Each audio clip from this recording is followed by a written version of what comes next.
Mesdames et messieurs, bonjour. La mission de la grâce vous salue. Je viens contempler la nature, la création de notre Seigneur éternel avec toi. Daniel a dit, béni soit l'Éternel dans le livre de Daniel, chapitre 2, verset 20 à 21. Mon bien-aimé dans le Seigneur, quand je regarde la nature, je contemple la nature, je vois les bontés, les merveilles de notre Dieu et je suis obligé de l'exprimer, l'adorer, le célébrer. Est-ce que c'est ton cas? La nature adore le Seigneur.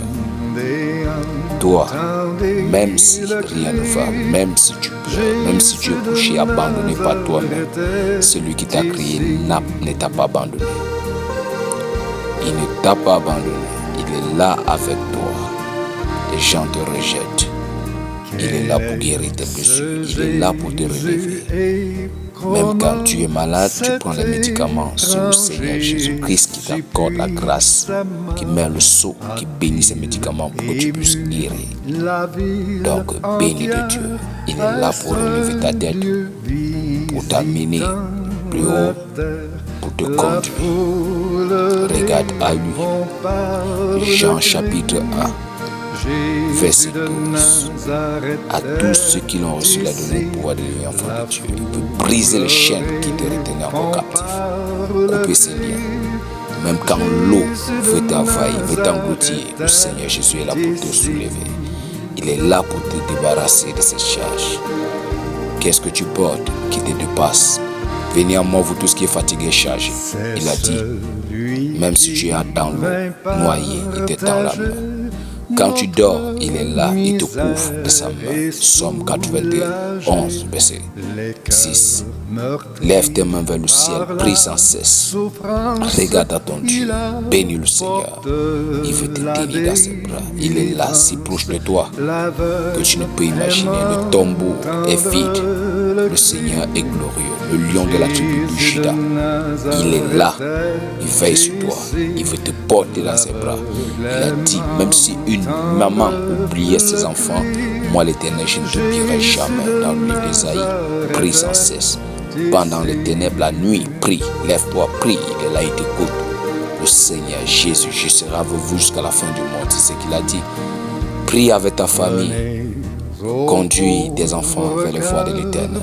Dans la nuit, levez-vous et priez. Il veut te donner une nouvelle chaussure pour un nouveau départ. Lève-toi, prie. Prie le Seigneur, élève-le, exalte-le. Même quand tu es fatigué, il est là pour te consoler. Même quand tout va mal, il est toujours là. Le jardin, le paradis est pour toi. Même quand tu n'as plus d'amis, il est ton ami et il est présent. Par son esprit, Jean chapitre 13, verset 16. Quand tout ne va plus, il est là pour te soutenir, pour te tenir la main, pour t'accompagner vers la destinée, vers l'arrivée. Est-ce que tu es prêt à marcher avec lui? Viens, il te tend la main. La parole de Dieu est plus efficace qu'une épée à double tranchant. L'amour de Dieu est contenu dans sa parole. L'amour de Dieu est contenu dans sa parole. Observe la nature, tu lis la Bible, tu verras que tout ce que Dieu a prédit dans la parole est manifeste. Il est le Dieu d'Isaac, de Jacob. Dieu d'Abraham, d'Isaac et de Jacob. Dieu est béni. Plusieurs personnes souffrent aujourd'hui. Il y a la mort. Il veut te conduire vers la route droite. Sors des routes tortueuses. Le Seigneur veut t'amener. Laisse le Seigneur Jésus-Christ te porter de ses bras. Regarde la route. Laisse, il t'amène. Celui qui connaît le chemin. Toi, tu ne connais pas le chemin. Laisse le Seigneur te conduire. Laisse le chemin te conduire. Le Seigneur te conduire. Jean chapitre 13, verset 16. En Afrique, les gens meurent. Ils meurent parce qu'ils ont abandonné Dieu. Ils ont abandonné les voies de Dieu. Ils comptent sur les ancêtres. Ton ancêtre ne peut pas te sauver. Quand il était vivant, il priait Dieu. Il espérait à Dieu. C'est pas aujourd'hui parce qu'il est mort qu'il devient Dieu. Dieu n'est pas le Dieu des morts, mais le Dieu des vivants. Cherchez Dieu quand il se fait encore temps. Soyez bénis abondamment au nom de Jésus. C'était votre humble frère, le prophète Abdoulaye Moïse, de la mission de la grâce de Jésus-Christ. Que le Seigneur vous bénisse et vous comble de toute sa grâce. Il est sorti du tombeau et il te cherche.